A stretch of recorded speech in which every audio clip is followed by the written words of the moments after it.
To our amazing viewers at Cheating Tales Lab, welcome and thank you. Your presence makes these stories worth sharing. We'd love to hear, which part of the world are you joining us from? Let us know. Now, let's dive into today's story. Chapter 1. Perfect Facades. Rob Mitchell stood at his office window, watching the Seattle skyline blur through the autumn rain. At 42, he commanded respect in boardrooms across the Pacific Northwest. His security consulting firm, built from nothing after his discharge from Special Forces, now protected some of the region's most valuable assets. But today, something felt off. His phone buzzed. A text from his wife, Linda, running late for Emma's birthday dinner.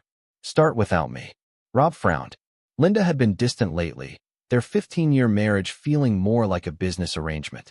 But missing their daughter's 18th birthday dinner? That was unlike her, even now. He drove to their Bellevue home, a sprawling Tudor-style house that Linda had insisted they buy 3 years ago. The expense had seemed excessive, but his business was thriving, and Linda's real estate career was supposedly booming. He'd learned not to question her financial decisions. Emma was in the kitchen, still in her East Side prep uniform, staring at a small velvet box on the granite counter. Hey, birthday girl. Rob kissed her forehead. Mom running late again? Emma nodded, her usually bright demeanor subdued. She had Linda's auburn hair, but Rob's steel-gray eyes that now held an unusual wariness. She left this for me. Emma gestured to the box, said it was from Grandma Mitchell before she died. Rob's stomach tightened. His mother had died 6 months ago, leaving behind her modest jewelry collection. He'd given everything to Linda to distribute as she saw fit, but he didn't remember any expensive watch. Let's see it, he said. Emma opened the box, revealing an elegant gold timepiece with a diamond-studded face. The brand was Cartier, easily worth $15,000. Rob's mother had been a schoolteacher. She'd never owned anything this valuable. It's beautiful, Emma said quietly, but I don't want to wear it. Why not? It's gorgeous, and if it was Grandma's. It wasn't. Emma's voice was barely a whisper. Mom bought this yesterday. I saw the receipt in her purse. The revelation hit Rob like a physical blow. Linda had lied about his mother's legacy, using his grief to manipulate their daughter. But why give Emma such an expensive gift with a false story?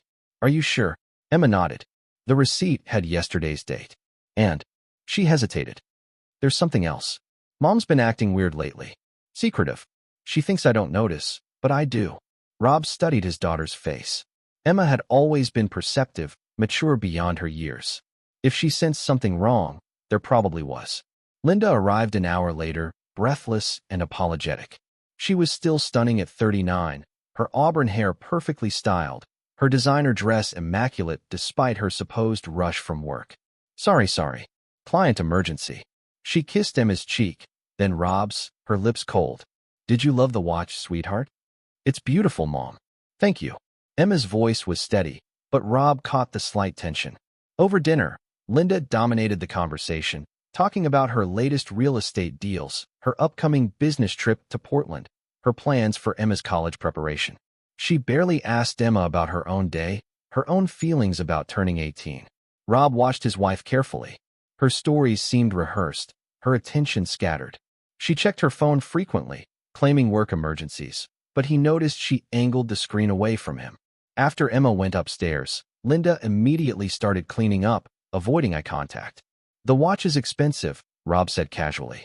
I don't remember Mom having anything like that. Linda's hands stilled for just a moment. Oh, she kept it in her safety deposit box. She always said it was for Emma's 18th birthday. The lie came so smoothly that Rob felt a chill. His mother had never mentioned a safety deposit box, and he'd handled all her affairs after her death. I'll have to thank the estate lawyer for finding it, he said, testing her. Actually, she gave it to me years ago, before she got sick. I forgot about it until recently. Another lie, effortlessly delivered. Rob excused himself and went to his study. He'd built his business on reading people, on detecting deception and hidden threats. Every instinct he'd honed in the military and refined in the corporate world was screaming that something was wrong. He opened his laptop and began what he did best, investigation. Chapter 2, The First Thread. Rob spent the weekend in his study, ostensibly working on client reports while actually digging into his family's finances. What he found made him sick. Linda had been moving money, small amounts at first, then larger sums. Transfers to accounts he didn't recognize, cash withdrawals that seemed random but followed a pattern. Over the past year, nearly $200,000 had disappeared from their joint accounts. He'd been so focused on growing his business that he'd left the household finances entirely to Linda. She'd always been good with money, or so he'd thought. Now he realized she'd been systematically bleeding their assets. But for what? Monday morning, he called his lawyer, an old army buddy named Derek Pham, who now practiced family law. "Rob, good to hear from you. What's up? Hypothetically, if someone discovered their spouse was hiding money, what would you recommend?" The line went quiet. "This isn't hypothetical, is it?" "I don't know yet. I'm still gathering information." "Be careful, brother. Document everything, but don't tip your hand. If Linda's planning something, you want to be ahead of it, not reacting to it." That afternoon, Rob installed discreet surveillance software on his home network. If Linda was communicating with someone about their money, he'd find out. Emma came home from school in a foul mood, throwing her backpack down with unusual force. "Bad day?" Rob asked. "Mom called the school. She wants me to tour some colleges this weekend. Without you." Rob felt another piece of the puzzle click into place. "Which colleges?" "Portland State, University of Oregon.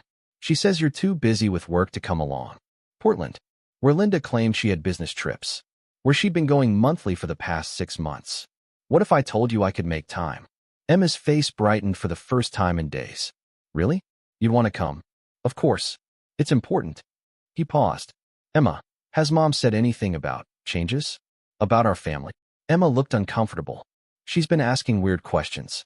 About what I'd want if you and she ever separated. Which parent I'd rather live with." The blood drained from Rob's face. Linda wasn't just hiding money. She was preparing to leave him and take Emma with her. That evening, Linda announced her Portland trip was moved up to Thursday. "Just overnight. I'll be back Friday evening." Rob nodded calmly while inside, his mind raced. This was his chance to discover what she was really doing in Portland. Wednesday night, Emma knocked on his study door. "Dad, can I ask you something?"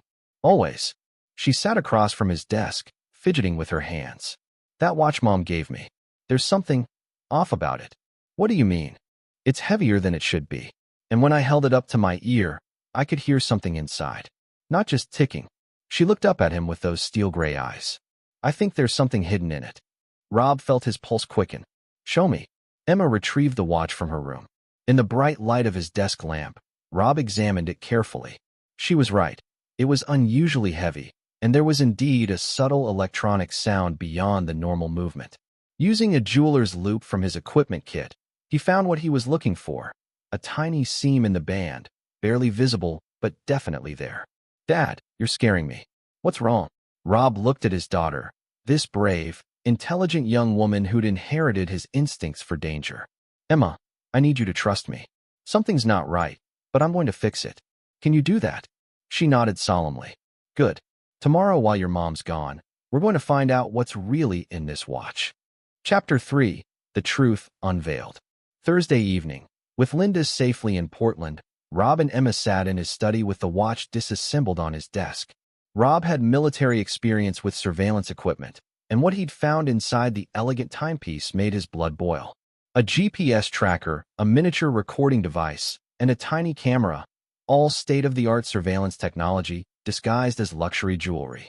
But the most damning evidence was the data chip hidden in the clasp. "She was spying on me," Emma whispered, staring at the tiny components. "My own mother was spying on me." Rob's jaw tightened. The chip contained weeks of surveillance data. Everywhere Emma had gone, every conversation she'd had within recording range. But more disturbing were the audio files timestamped from before Emma received the watch. Someone had been testing the device extensively.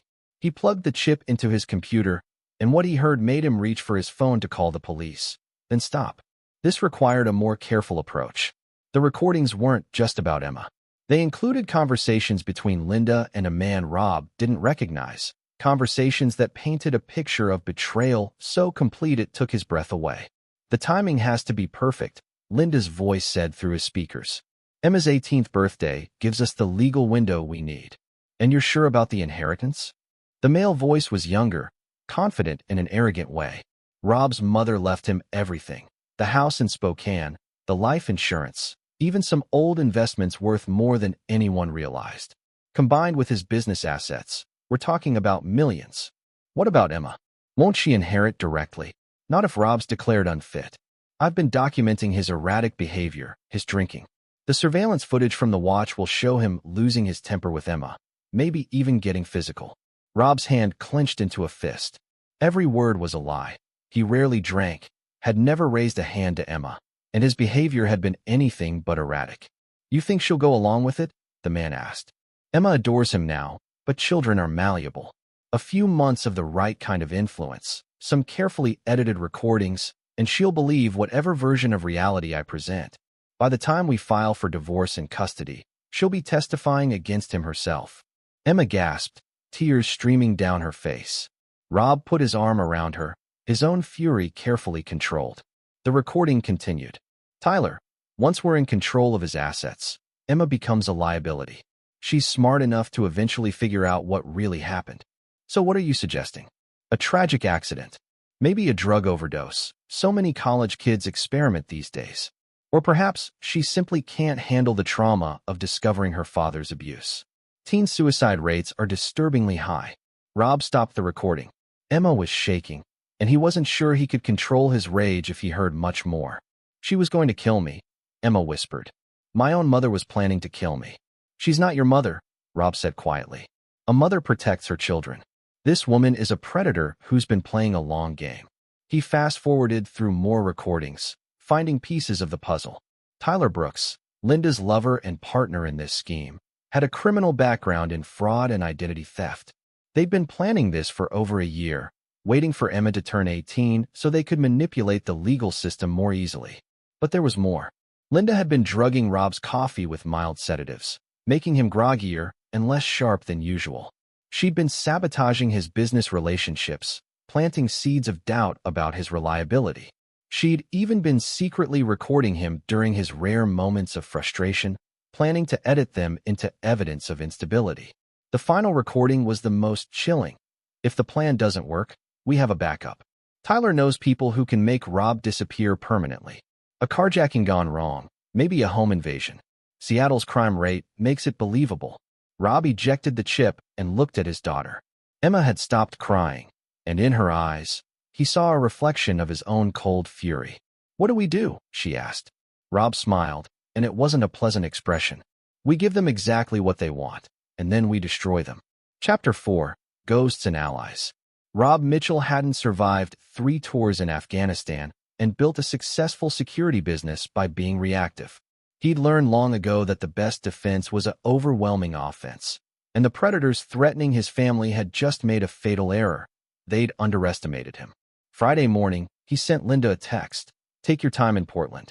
Emma and I are having a great father-daughter weekend. Her response came quickly. So glad. Love you both. The ease with which she lied still amazed him.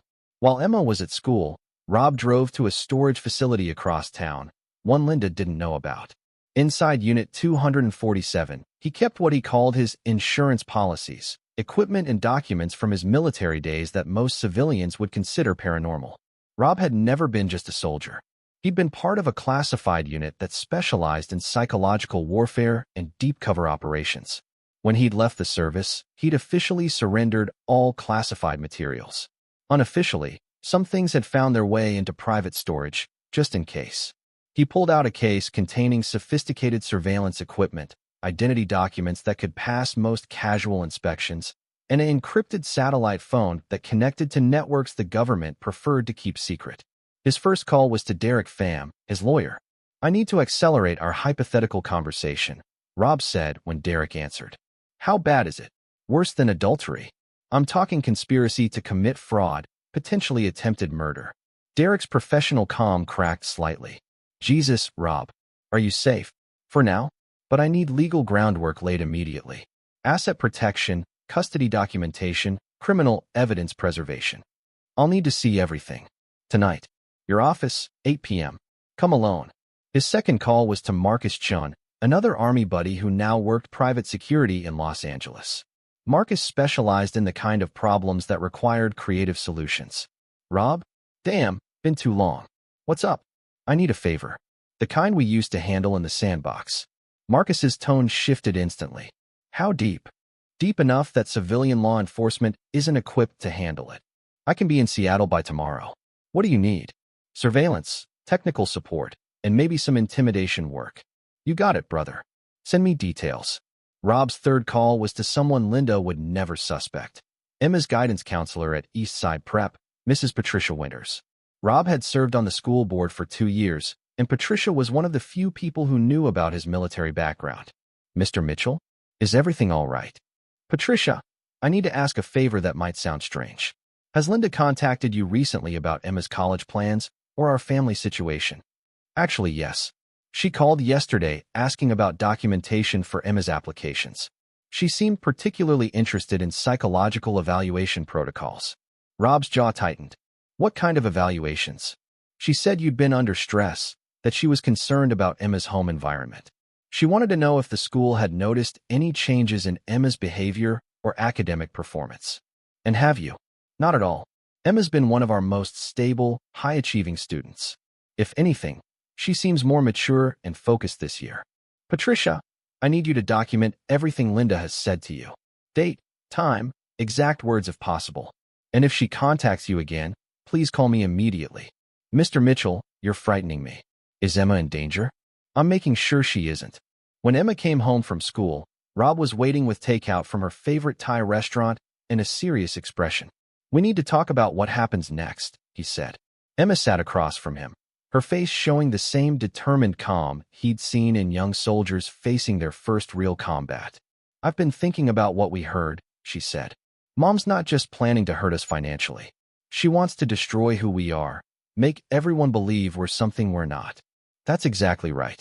So we're going to let her think she's succeeding while we build our own case. What do you mean? Rob outlined his plan. Emma would continue wearing the watch, but they'd modify it. Instead of just recording her, it would become a two-way intelligence source. They'd feed Linda false information while gathering evidence of her conspiracy. It's going to be dangerous, Rob warned. You'll have to pretend everything is normal, maybe even pretend to be turning against me. Can you handle that? Emma's smile was ice cold. Dad, I've been pretending to love her for months while she planned to kill me. I think I can manage a little acting.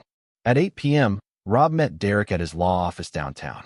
Derek's face grew increasingly grim as Rob laid out the evidence. This is beyond criminal, Derek said after hearing the recordings. This is sociopathic. But it's also going to be difficult to prosecute. Why? Linda and Tyler haven't actually committed most of these crimes yet. Conspiracy charges are hard to prove, especially when one party is espoused with legitimate access to marital assets. Then we make sure they commit crimes we can prove. Derek looked uncomfortable. Rob, I understand you're angry, but... I'm not angry, Rob interrupted. Anger is an emotion. This is strategy. Linda and Tyler think they're predators, but they've never faced real prey that fights back. They're about to learn the difference between targeting civilians and targeting someone with my skill set. What are you planning? Rob's smile was the same expression that had once terrified enemy combatants in Afghanistan. I'm going to give them everything they think they want, and I'm going to make them destroy themselves getting it. Chapter 5, Setting the Trap. Saturday morning, Linda returned from Portland with an energy Rob hadn't seen in months. She was almost giddy as she unpacked her overnight bag, chattering about her successful business meetings and a new development opportunity. How was your father-daughter time? She asked Emma at breakfast. Good, Emma said with just the right amount of teenage indifference. Dad was working mostly. We ordered pizza and watched Netflix. Rob caught the subtle approval in Linda's eyes. She thought Emma was already beginning to distance herself from him. Speaking of work, Linda continued, I might need to spend more time in Portland over the next few months. There's a huge commercial development project that could really boost my career. More time away? Rob asked, injecting a note of irritation into his voice. It's temporary, Linda said quickly. Just until the project launches. You understand how important this is for our future. Their future. The irony was staggering. Sunday evening, after Linda had gone to bed early claiming exhaustion, Rob and Emma implemented the next phase of their plan.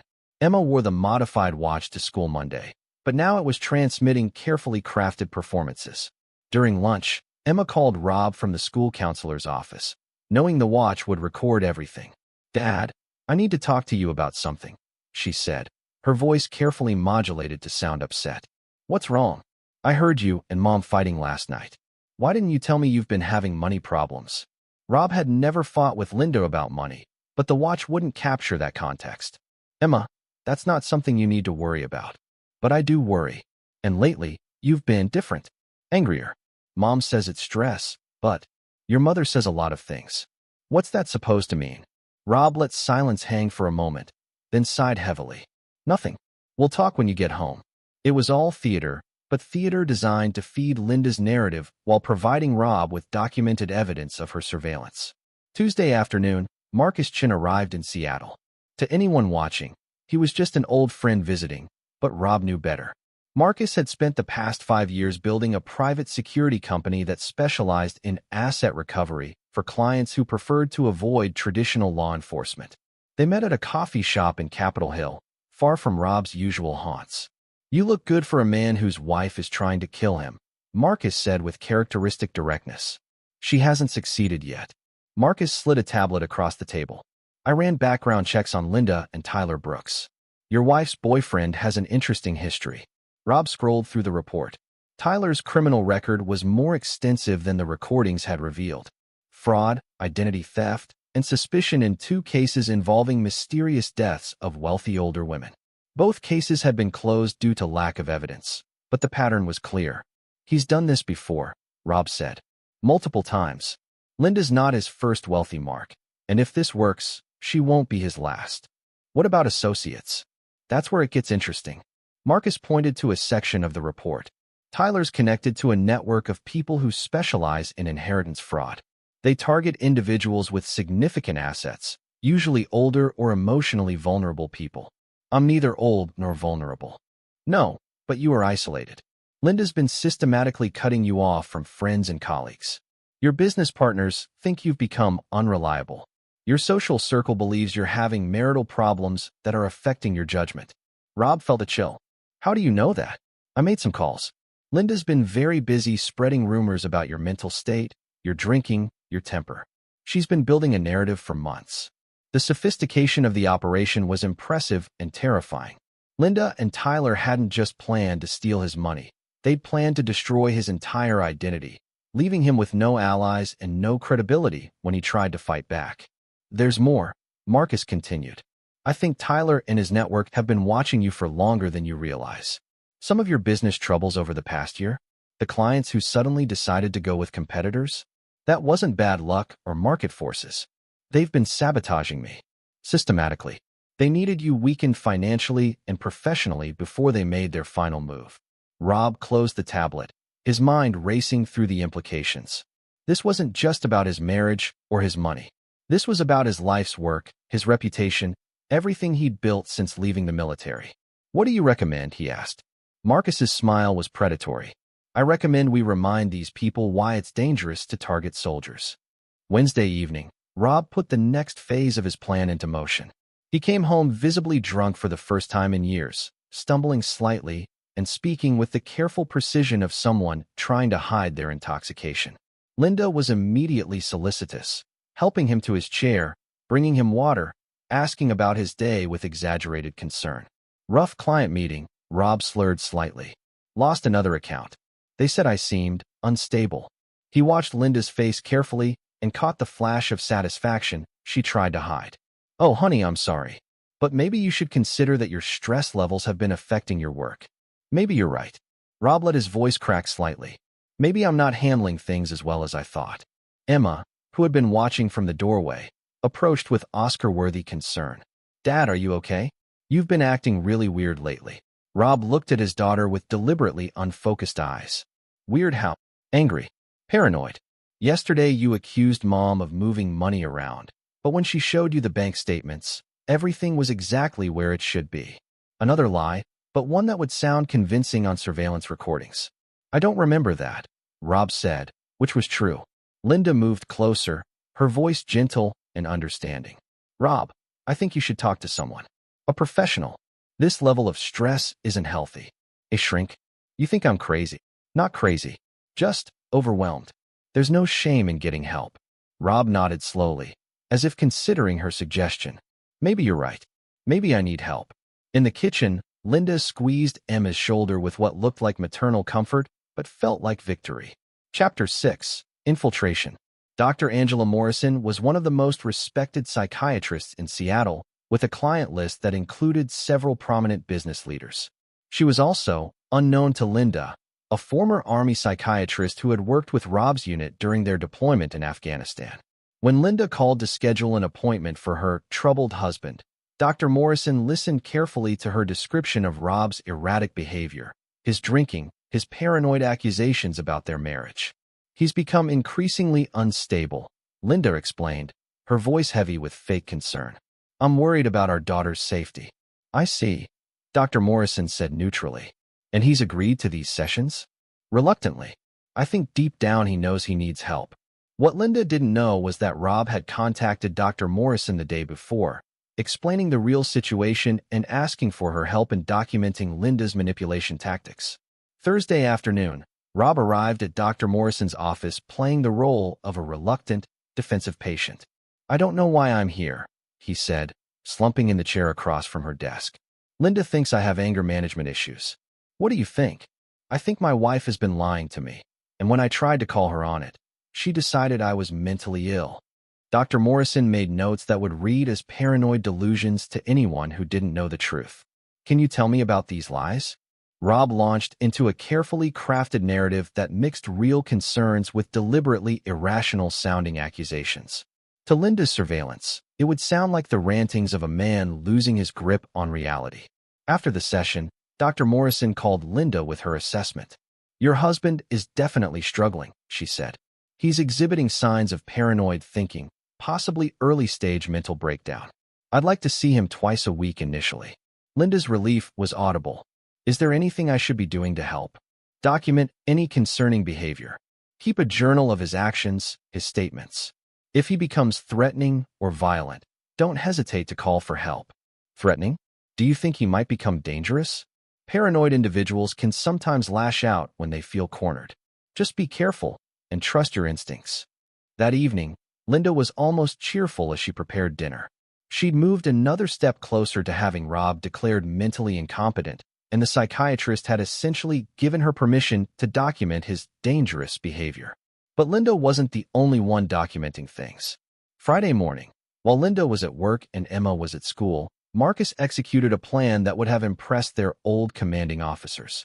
Using equipment that technically didn't exist, he infiltrated Tyler Brooks's apartment in Portland. What he found confirmed their worst suspicions. Tyler's computer contained detailed files on Rob's business, his finances, his personal history. There were psychological profiles, surveillance photos, and most damning of all, a timeline for Project Mitchell that outlined every step of their plan. But Marcus also found something unexpected. Tyler and Linda weren't the top of this organization. They were middle management in a larger operation that had successfully executed similar schemes at least 6 times in the past 3 years. The target list contained 12 names, including 2 prominent Seattle businessmen who had died in accidents within the past 18 months. Marcus photographed everything, then installed monitoring software that would track Tyler's communications and movements. When he left the apartment 3 hours later, Tyler would never know he'd been there. Saturday evening, Linda announced another Portland trip. "This project is really heating up," she said. "I might need to start spending several days a week down there." "When?" Rob asked. "Starting Monday. I'll probably be gone until Thursday." "Perfect." Rob needed uninterrupted time to implement the final phase of his plan. Sunday dinner was a surreal performance. Linda played the devoted wife caring for her troubled husband. Emma played the concerned daughter walking on eggshells around her father. Rob played the man slowly losing his grip on reality. But underneath the performance, they were all predators circling each other, waiting for the perfect moment to strike.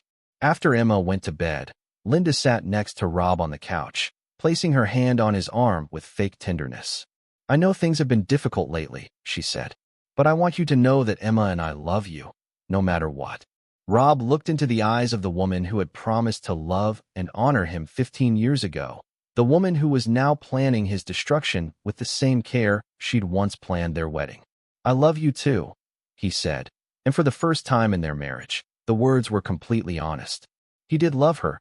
He loved the memory of who she'd been, or who he'd thought she was. But love and justice were different things, and Linda was about to learn that distinction in the most brutal way possible. Monday morning, Linda left for Portland with a goodbye kiss that tasted like betrayal. Rob watched her drive away, then turned to Emma. "Phase 3 starts now," he said. Emma's smile was as cold as winter rain. "Let's destroy them." Chapter 7. The net closes. Tuesday morning brought the kind of gray Seattle drizzle that seemed to seep into everything, and Rob Mitchell felt it was appropriate weather for what he was about to unleash. Linda was safely in Portland, presumably with Tyler, executing their plans while believing Rob was spiraling into paranoid instability. They had no idea he was about to turn their carefully constructed scheme into their worst nightmare. At 8 a.m., Derek Pham filed a motion with King County Superior Court.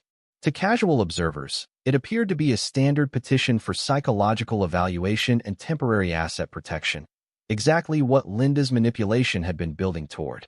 But Derek had crafted the language carefully. The petition requested court-ordered psychiatric evaluation not for Rob, but for Linda, based on concerning behavior patterns that suggest potential harm to minor children and financial impropriety. Attached to the petition were dozens of exhibits. The surveillance recordings from the watch, financial records showing systematic asset diversion, and Dr. Morrison's professional assessment that Linda exhibited classic signs of antisocial personality disorder with narcissistic and manipulative tendencies. The genius of the filing was its timing. Linda couldn't respond to allegations she didn't know existed, and by the time she discovered the legal action, the court would have already issued temporary protective orders. At 10 a.m., Marcus executed Phase 2 of their counteroffensive. Using Tyler's surveillance data, he'd identified 3 other current targets of their inheritance fraud network. Instead of warning the victims directly, which would have alerted Tyler and Linda, he arranged for anonymous tips to be delivered to the FBI's white-collar crime division in 3 different cities. By noon, federal agents were knocking on doors in Portland, Denver, and Phoenix, asking very specific questions about unusual deaths, suspicious beneficiaries, and financial irregularities that matched the exact pattern of Tyler's previous operations. Emma's role was perhaps the most crucial. At East Side Prep, she met with Mrs. Winters, the guidance counselor, and delivered a performance worthy of a professional actress. "I'm scared," Emma said, allowing tears to fill her eyes. "My mom's been saying terrible things about Dad, trying to get me to lie about him. She wants me to say he's been violent, but he's never touched me, never even raised his voice." Mrs. Winters, who had been primed by Rob's earlier conversation, documented everything carefully. "She showed me this watch, said it was from Grandma Mitchell, but I know it wasn't. And there's something electronic inside it. Mom's been watching me, recording everything I do." Emma handed over the watch, the modified version that contained only the evidence they wanted Linda to have, not the damning recordings of Linda's real plans. "Emma, this is very serious. Are you saying your mother has been surveilling you without your knowledge?" "Yes, and she's been asking me to spy on Dad too. She wants me to report everything he says and does." Within an hour, Child Protective Services had been notified of potential child endangerment involving electronic surveillance of a minor. At 2 p.m., Rob's business phone rang. The caller was Special Agent Sarah Kim from the FBI Seattle office. "Mr. Mitchell, we're investigating a matter that may involve your family. Could you come in for an interview?" Rob expressed exactly the right amount of surprise and concern. "Of course. Is everyone safe? We'll discuss everything when you arrive. Can you be here in an hour?" The FBI interview was a careful dance. Rob provided evidence of Linda's financial manipulation and Tyler's criminal background while playing the role of a concerned husband who'd only recently discovered his wife's betrayal. Agent Kim was experienced enough to recognize both the sophistication of Linda's scheme and the military precision of Rob's counter-investigation. "Mr. Mitchell, I have to ask, this evidence collection is remarkably thorough, almost professional-level surveillance work." "Agent Kim, I spent 12 years in the Army learning how to identify and neutralize threats. When I realized my family was being targeted by criminals, I used those skills to protect us." "And you didn't think to contact law enforcement immediately?" Rob's expression hardened. "Agent Kim, my wife was systematically positioning herself to have me declared mentally incompetent while planning to murder my daughter. If I'd come to you with suspicions and no evidence, what would have happened?" Agent Kim nodded slowly. She'd seen enough domestic cases to know he was right.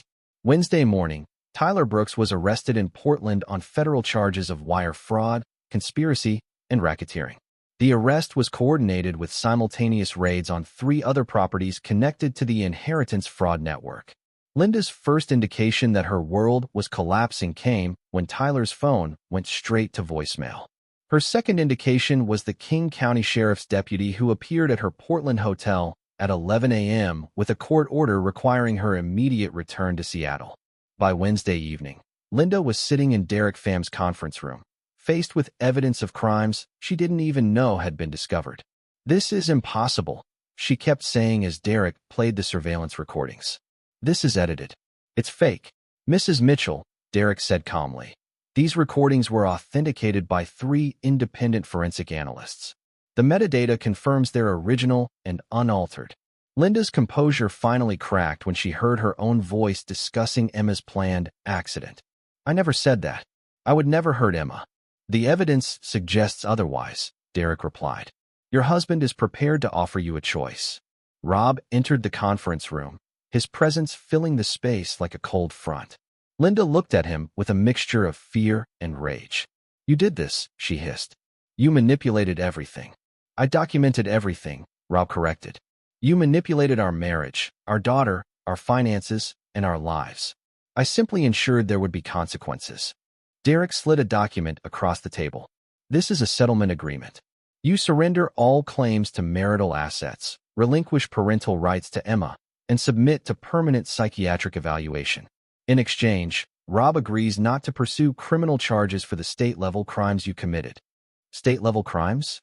Linda's voice was shrill. "The federal charges are out of our hands," Rob said. "Tyler's arrest this morning implicated you in a multi-state conspiracy. Those charges will proceed regardless of this agreement." Linda stared at the document, her face cycling through emotions like a broken slot machine. "Emma will never forgive you for this. I'm her mother." "No." Emma's voice came from the doorway as she entered with Mrs. Winters and a court-appointed advocate. "You're the woman who planned to kill me for money. Dad's the one who saved my life." The final confrontation was swift and brutal. Faced with overwhelming evidence and federal prosecution, Linda signed the settlement agreement.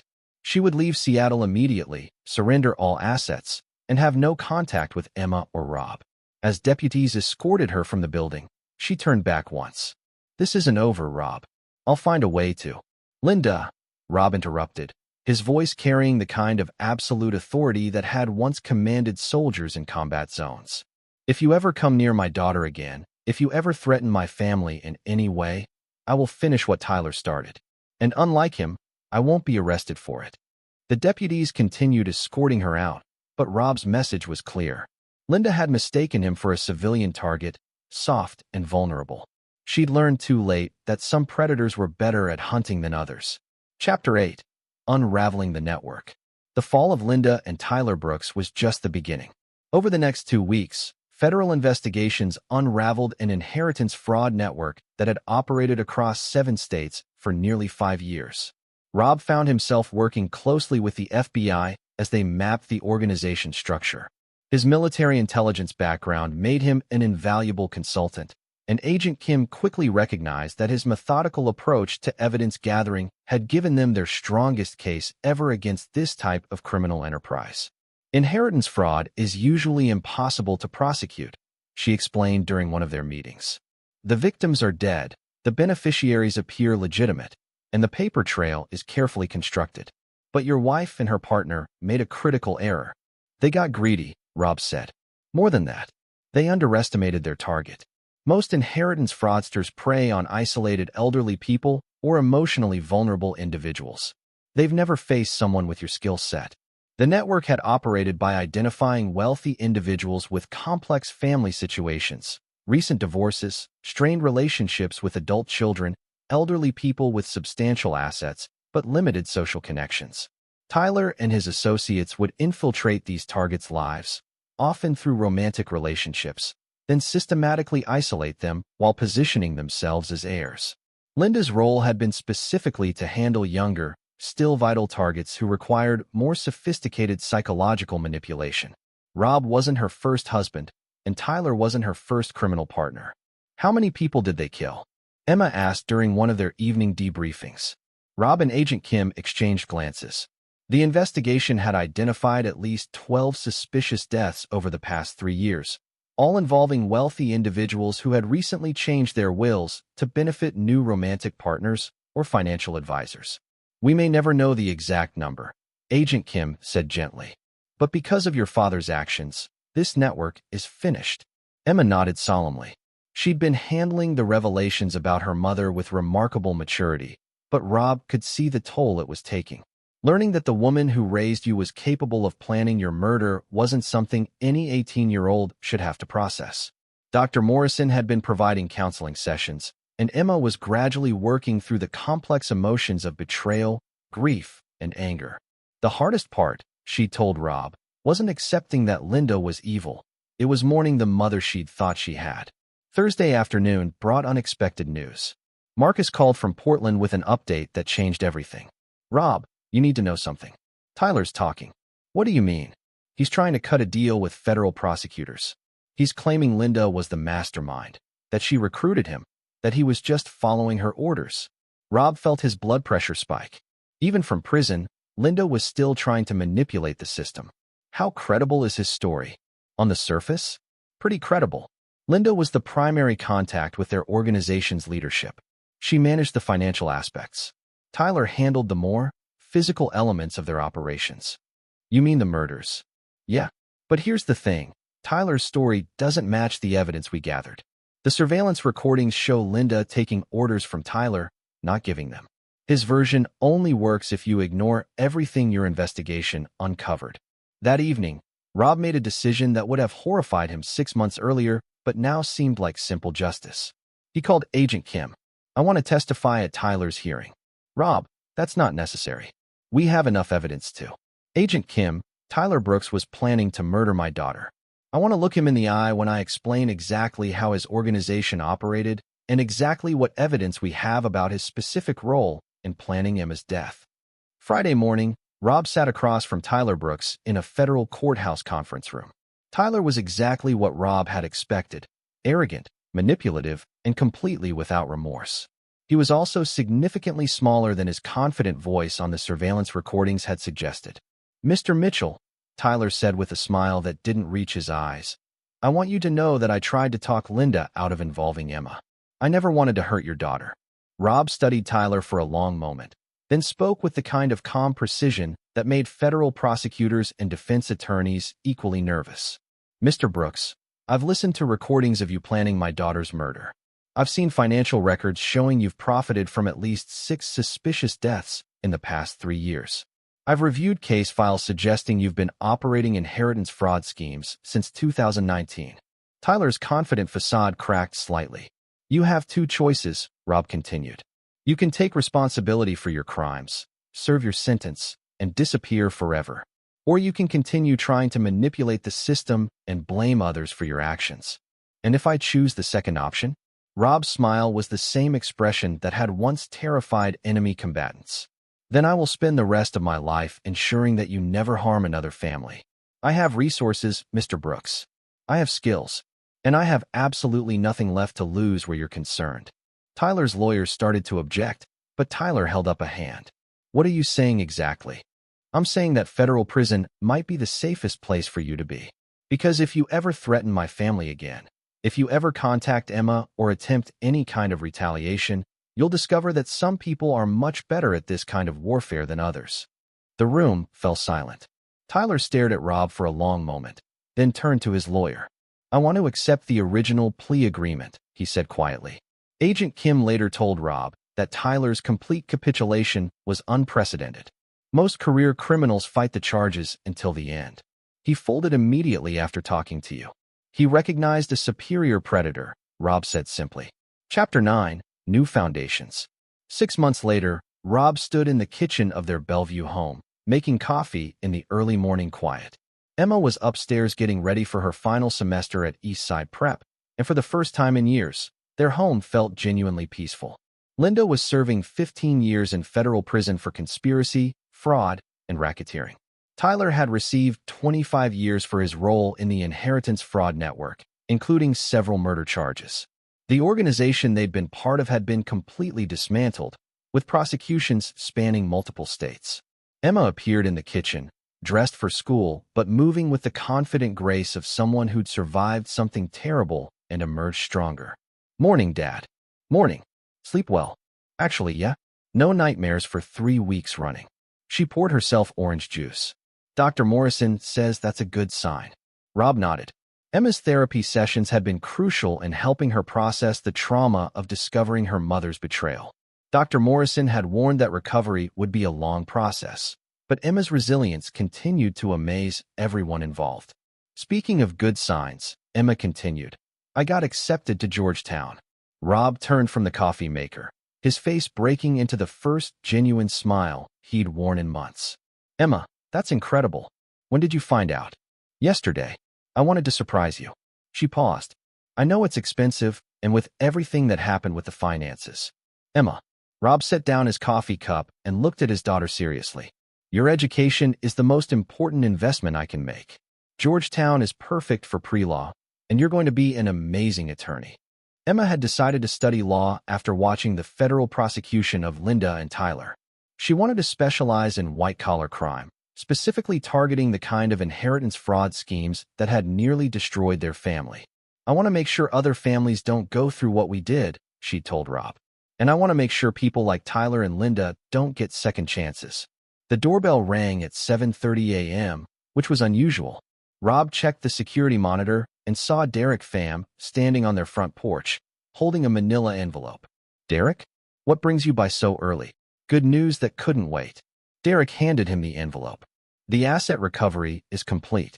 Every penny they stole has been recovered, plus substantial penalties from the network's other accounts." Rob opened the envelope and stared at the financial summary. The amount was significantly larger than what had been stolen from their accounts. "This is more than they took." Federal asset forfeiture laws. When criminal organizations are dismantled, victims can claim compensation from the entire organization's assets, not just what was directly stolen from them. Emma looked over Rob's shoulder at the document. "That's enough to pay for Georgetown 4 times over." "It's enough to pay for Georgetown and start a foundation," Rob said thoughtfully. Over breakfast, they discussed the foundation idea. Rob wanted to create an organization that would help families targeted by inheritance fraud, providing legal assistance and investigative resources to people who couldn't afford them. "We could call it the Emma Mitchell Foundation," Rob suggested. "Absolutely not," Emma said firmly. "This is your idea, your victory. If anything, it should be the Robert Mitchell Foundation." "How about the Mitchell Family Foundation?" Derek suggested. "It represents both of your contributions to bringing down this network." That afternoon, Rob received an unexpected call from Agent Kim. "Rob, I have an unusual proposal for you." "I'm listening." "The FBI is creating a new task force focused on inheritance fraud and elder abuse. We need someone with your investigative background and your understanding of how these networks operate." "You're offering me a job?" "I'm offering you a chance to do this professionally. Consultant level, good pay, flexible schedule. You'd work cases similar to what you experienced, helping families who are being targeted." Rob considered the offer. His security consulting business was thriving again. The publicity from the federal case had actually attracted new clients who wanted someone capable of handling sophisticated threats. But the idea of helping other families avoid what his had endured was compelling. "I'll think about it." That evening, Rob and Emma sat on their back deck, watching the Seattle skyline light up as dusk settled over Puget Sound. Emma was working on college applications, and Rob was reviewing financial documents for the foundation. "Dad, can I ask you something?" "Always." "Do you ever regret how far you took the revenge against Linda and Tyler?" Rob considered the question carefully. "Do you?" "No. They were planning to kill me and destroy you. They deserved everything they got." Emma paused. "But sometimes I wonder if you feel guilty about being so thorough." Rob looked at his daughter, this remarkable young woman who'd inherited his strength and his sense of justice. "Emma, there are predators in this world who target good people because they believe good people won't fight back effectively. Linda and Tyler spent years destroying families because they thought their victims would be too civilized, too restrained, or too naive to respond with overwhelming force. And they were wrong about us." "They were wrong about us," Rob confirmed. "I don't feel guilty about protecting our family, or ensuring they could never hurt anyone else. I feel proud that we turned their own tactics against them and dismantled their entire operation. Emma nodded thoughtfully. I want to be like you when I'm older. Not just smart or successful, but someone who protects people who can't protect themselves. You're already like that, Rob said. You've been protecting people since you were brave enough to tell me about the watch. 6 months later, the Mitchell Family Foundation was officially launched with Emma cutting the ribbon at their downtown Seattle office. The foundation's first case involved an elderly man in Portland whose new girlfriend was systematically isolating him from his family while positioning herself as his sole heir. Rob, now working part-time with the FBI task force, led the investigation that uncovered another inheritance fraud network with connections to Tyler's old organization. Emma started at Georgetown in the fall, where she quickly distinguished herself in criminal justice courses and earned a position with the university's legal aid clinic. During Thanksgiving break, she came home to find Rob preparing dinner for an unusual guest, Agent Kim, who had become something more than a professional colleague over the months of working together. Dad's got a girlfriend, Emma announced with a grin. Dad's got a friend who happens to be female, Rob corrected, but his smile suggested Emma wasn't entirely wrong. A friend who he cooks elaborate dinners for and talks to every night on the phone, Emma added. Sarah Kim was everything Linda hadn't been: honest, direct, and dedicated to protecting people rather than exploiting them. Her work with the FBI task force had saved dozens of families from the kind of destruction the Mitchells had experienced. That Christmas Eve, as snow fell softly outside their Bellevue home, Rob and Emma exchanged gifts by the fireplace. Emma gave him a framed photo of the two of them at the foundation's opening ceremony. Rob gave Emma a new watch, a simple, elegant timepiece with no hidden electronics.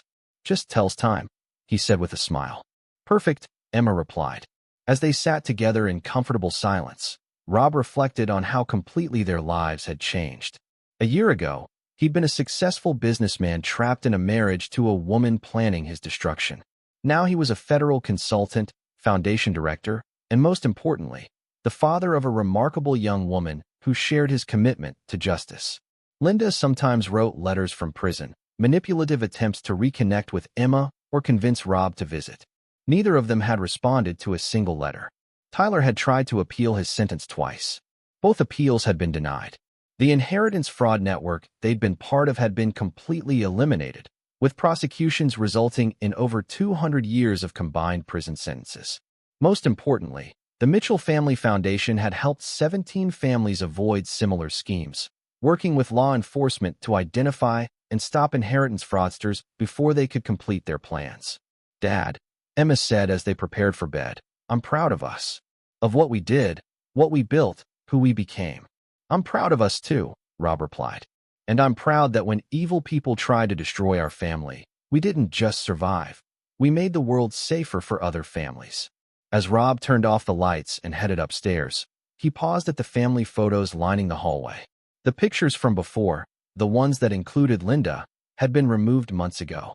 The new photos showed him and Emma at foundation events, FBI ceremonies, Georgetown orientation, and quiet family moments.